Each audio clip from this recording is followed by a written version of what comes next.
Bienvenue sur Coup de Projecteur TV. Vous savez très bien, cette émission est là pour vous accompagner, vous informer en temps réel, vous dire la vérité, raison pour laquelle on a nommé ça Coup de Projecteur. C'est pour vous donner la lumière sur tout ce qui se passe dans notre pays. Aujourd'hui matin, nous avons un réel plaisir de recevoir sur notre plateau Maître Élisée. Il est président des ASBEL de l'Union Sacrée au Katanga. Il est aussi au cadre communicateur au sein de l'Union Sacrée. Maître Élisée, vous pouvez faire votre entrée. Vous pouvez entrer.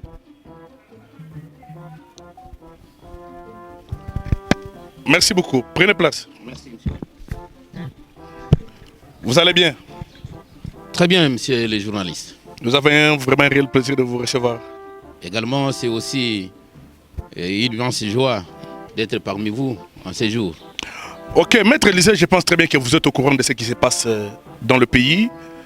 Il y a une actualité vraiment aujourd'hui qui fait parler tout le monde, même les Mioué en parlent, concernant la sortie médiatique de M. Dani Kabongo, qui porte un jugement péjoratif sur la personne de M. le gouverneur Jacques Yaboulah Katoué. Je ne sais pas si vous avez eu à suivre lors de son meeting son message du début à la fin. Qu'avez-vous retenu?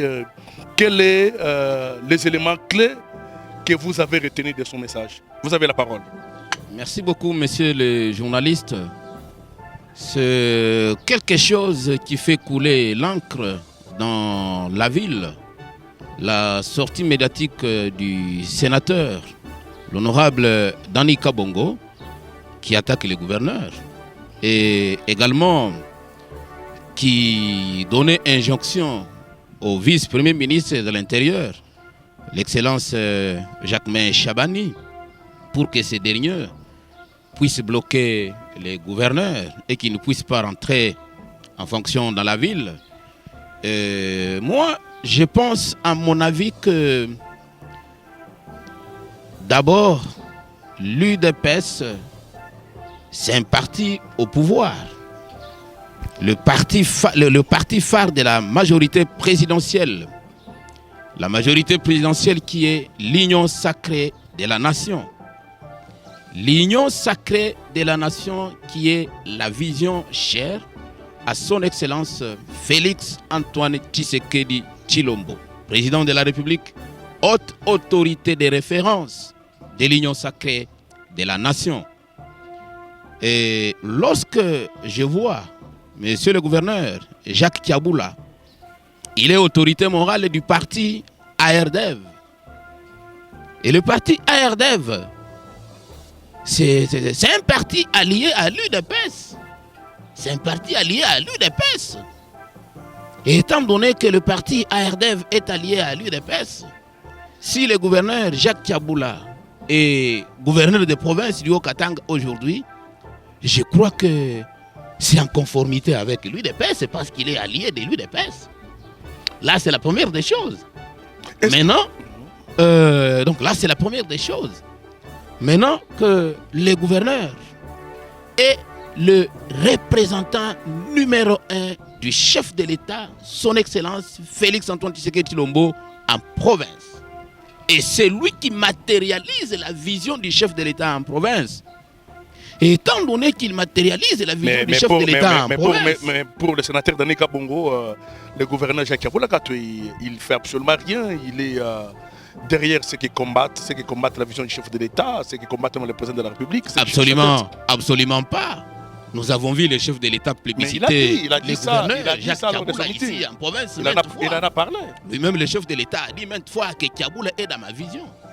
Yaboulah n'a pas construit ses stades privés, il n'a pas construit ses écoles privées. Vous voulez dire aussi, il est en train de travailler dans la vision du chef de l'État, il travaille pour l'intérêt de la population. Vous voulez aussi dire par là que même le sénateur Dani Kabongo contredit aussi le président de la République, Félix Antoine. C'est là où je suis Parce que quand le président de la République dit que Jacques Yaboulah c'est un bon élève, il est dans ma vision, il a fait mieux que ses prédécesseurs, mais aujourd'hui, voir un sénateur qui vient et dire le contraire de son chef direct, le président de la République, vous voyez, je ne sais pas, vous voulez arriver à ce point-là? Je crois, c'est là où je suis en train de partir, monsieur le journaliste. Parce que le chef de l'État lui-même a plébiscité le gouverneur, officiellement, et devant toute la population katangaise. Je ne parlais pas de la population haut-katangaise, mais je parlais de la population katangaise. Parce qu'il y avait toutes les provinces du Haut-Katanga, donc de l'espace Grand Katanga qui étaient réunis ces jours-là. Il a dit, Jacques Tiaboulé dans ma vision. Jacques Tiaboulé n'a pas construit ses stades privés, il n'a pas construit ses écoles privées. Et donc, Jacques Tiaboulé est dans la vision du chef de l'État. Nous les certifions et nous les confirmons. Mais comment expliquer que lui, en tant que sénateur, issu du parti présidentiel, le parti UDPS et ARDEV, parti allié à l'UDPS, et aujourd'hui dire que le gouverneur Jacques Tiaboula n'est pas dans la vision du chef de l'État, c'est inexplicable. Est-ce que, maître Laissez les journalistes. J'aimerais ajouter un petit point là. Ouais. Est-ce que la sortie médiatique, le message de M. Dani Kabongo, est-ce qu'il renforce l'unité nationale? Ce message, messieurs les journalistes, ne renforce pas l'unité nationale. Par contre, c'est un message qui cause la division. Utiliser un langage langage injurié contre le gouverneur, imaginez, abusif, voilà, qu'il est un incirconcis politique, il donne même un mot d'ordre au ministre national. C'est un message qui cause la division. Est-ce que ça peut arriver qu'un individu puisse dire même à un ministre en fonction que moi j'aime pas ça, comme je n'ai pas aimé, je n'ai pas admiré, vous pouvez effacer, ne recevez pas cette personne-là parce que moi j'aime pas, parce qu'il est. Nous voyons même le président de la République recevoir toutes les couches, même les gens qui l'insultent matin soir. Mais donner des injonctions à haute voix, comme ça, en plein air, que monsieur le ministre, j'aimerais très bien que vous puissiez bloquer le monsieur le gouverneur, c'est lui qui est le représentant du président de la République en province. Et moi je crois que le sénateur Dani Kabongo est parti en dehors de ses rôles, de ses missions en tant que sénateur. Il est dans la chambre des sages. Vous comprenez, pourtant il est dans la chambre des sages. On a pas besoin de sa sagesse dans un moment pareil pour trouver une piste de solution. Dans un moment pareil, il pouvait donner un message unificateur, un message de paix, et non pas un message qui peut créer la division. Et si nous pouvons voir les rôles principaux d'un sénateur, quels sont les rôles principaux d'un sénateur? Et si nous pouvons les épingler un tout petit peu. Les rôles principaux d'un sénateur est de participer à l'élaboration des lois, de contrôler l'action du gouvernement et de représenter les collectivités territoriales. Et si nous pouvons les souligner, que les sénateurs travaillent au sein du Sénat. Et le Sénat, c'est l'une des deux chambres du Parlement. C'est l'une des deux chambres du Parlement. C'est-à-dire que son travail, ce n'est pas de véhiculer des messages scandaleux. Il est parti en dehors de ses rôles. Moi, je crois que le sénateur n'a pas d'injonction à donner au vice-premier ministre de l'Intérieur parce qu'il n'est pas son chef hiérarchique. Comment expliquer que vous pouvez donner des injonctions à quelqu'un qui n'est pas sous votre autorité? Maître, moi, je crois qu'il est parti en dehors de ses missions et de ses rôles.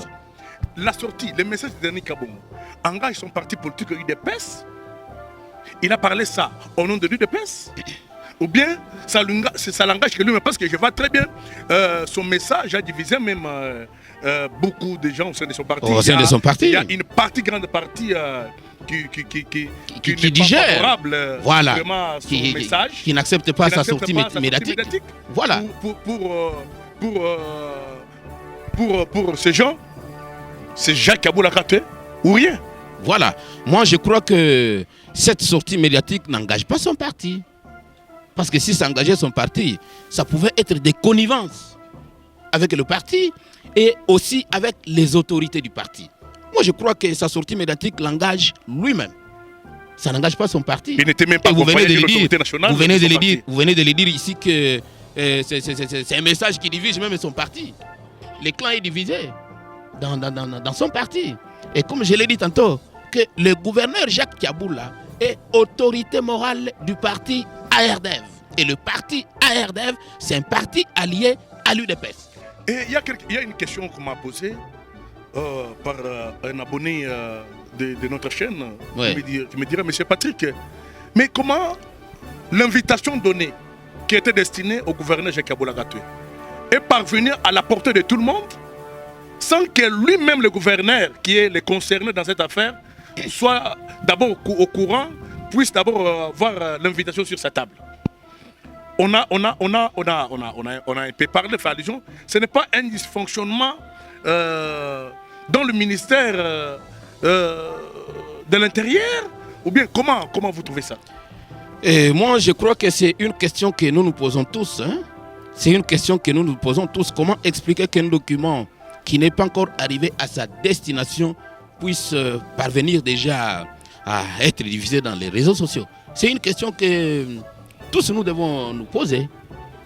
Que tous nous devons nous poser. Nous pouvons dire que c'est de l'acharnement contre le gouverneur Jacques Aboula Katoué.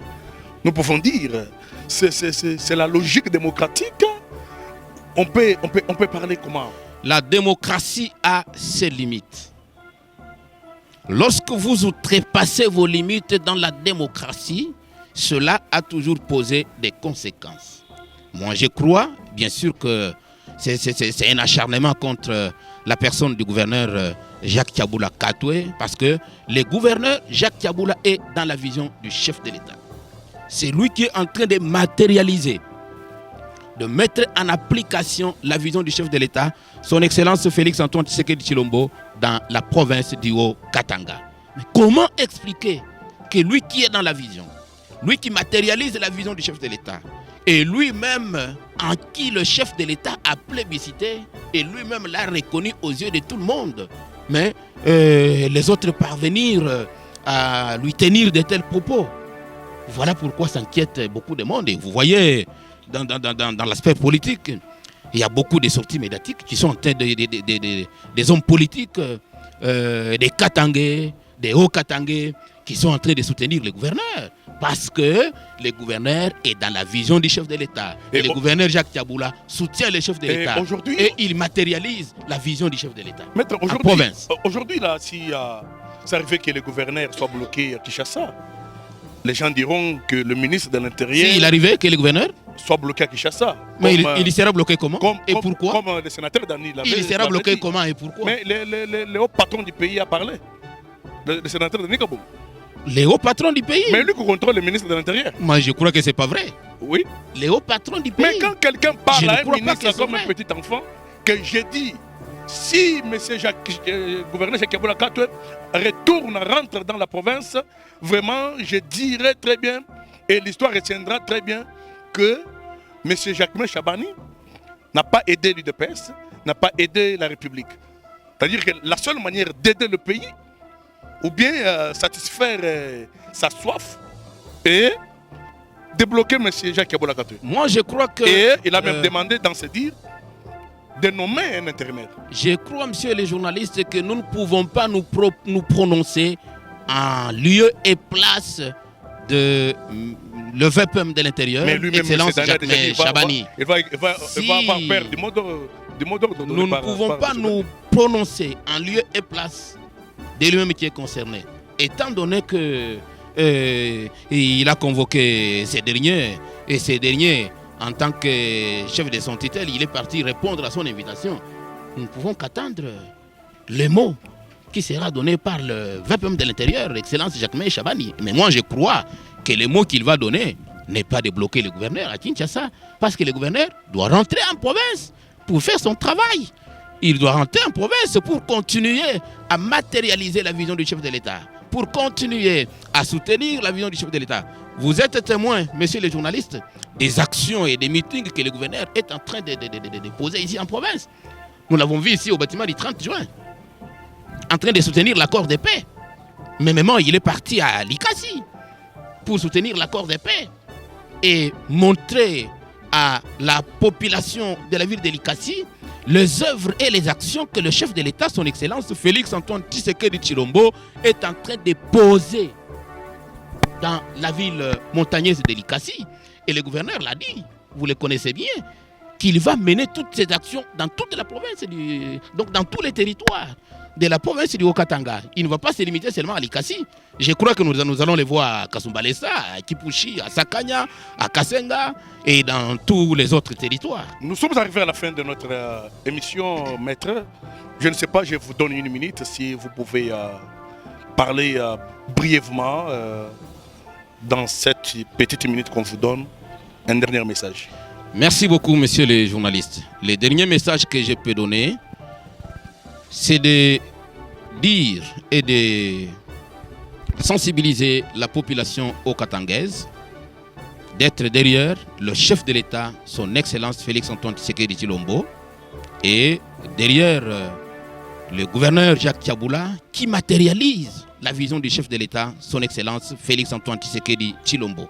Je crois que la population okatangaise ne doit pas prendre des décisions en lieu et place des autorités de Kinshasa qui n'ont pas encore donné leur avis. C'est ça le dernier mot que nous pouvons donner. Merci beaucoup, maître.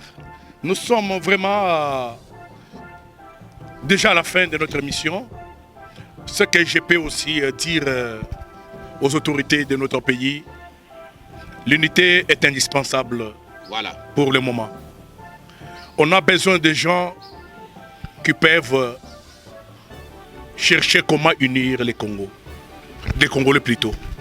On a besoin de gens qui peuvent prendre des décisions qui vont renforcer l'unité nationale. Comment chercher le bien-être général de la population congolaise. Voilà. C'est ça ce que nous avons. On n'a pas besoin de ces spectacles, de messages un peu déportés, le jugement péjoratif, réduire les gens sur les endroits publics. Ce n'est pas du tout bien. M. Jacques Tiaboula mérite une considération, mérite une admiration, même nationale. Pourquoi? Parce que c'est quelqu'un qui travaille dans la vision du chef de l'État. C'est quelqu'un qui a fait tout pour mettre tout le monde dans les Haut-Katanga sur la même voie. Aujourd'hui, toutes les tribus, aujourd'hui, tous les villages représentés ici dans les Haut-Katanga mangent ensemble, vivent ensemble. Voilà. C'est grâce à cet homme. Il y a la cohabitation. Il y a une cohabitation pacifique dans l'espace Haut-Katanga. Allez voir tout autour de lui, il n'y a pas seulement les Katangais qui travaillent, il y a tous les gens de 26 provinces. Allez au gouvernement. Alors, nous demandons de prendre de bonnes décisions, traiter ces dossiers avec conscience, avec l'intelligence et voir que le pays nous appartient à nous tous, que les opinions des uns et des autres ne nous divisent pas. La division au sein du pays, quand les Congolais se divisent, vous voyez, l'ennemi en profite. Ça donne la force à l'ennemi. Le temps que nous traversons, cet accord, comme je reviens toujours, c'est un accord de paix, ce n'est pas un accord de troubles, ce n'est pas un accord de problèmes, ce n'est pas un accord de chercher à accentuer les conflits, c'est un accord qui demande à mettre fin au conflit, se mettre ensemble et échanger avec tout le monde. Alors si aujourd'hui l'Amérique nous demande, la communauté internationale nous demande de parler avec les Rwandais, qui a tué plus de 10 millions de Congolais. À combien plus forte raison, nous-mêmes les Congolais, nous ne pouvons pas se mettre d'accord et parler? Voyez, il est plus grand temps, le temps n'est pas encore passé, il est plus grand temps de se mettre ensemble, de revenir au bon sens. Que ceux qui sont à l'est du pays, qui ont les armes pour tuer nos confrères, nos mamans, nos papas, d'arrêter au nom de la patrie. D'arrêter avec ces massacres. D'arrêter avec ces histoires qui n'arrangent pas, qui n'avancent pas le pays. C'est ça. Nous voulons des bonnes choses, nous voulons des actions qui favorisent la paix, qui favorisent le développement. Qui favorisent le développement. C'est ça. C'est ça. Le temps de guerre, c'est déjà révolu. Vraiment, nous sommes arrivés à la fin. Nous disons grandement merci à tous nos abonnés qui ont eu à suivre coup de projecteur du début à la fin. Partagez nos liens. Nous étions en direct ce matin ici. C'était vraiment un plaisir pour nous de recevoir un grand homme politique sur notre plateau. Merci, maître. Je vous remercie aussi, monsieur le journaliste.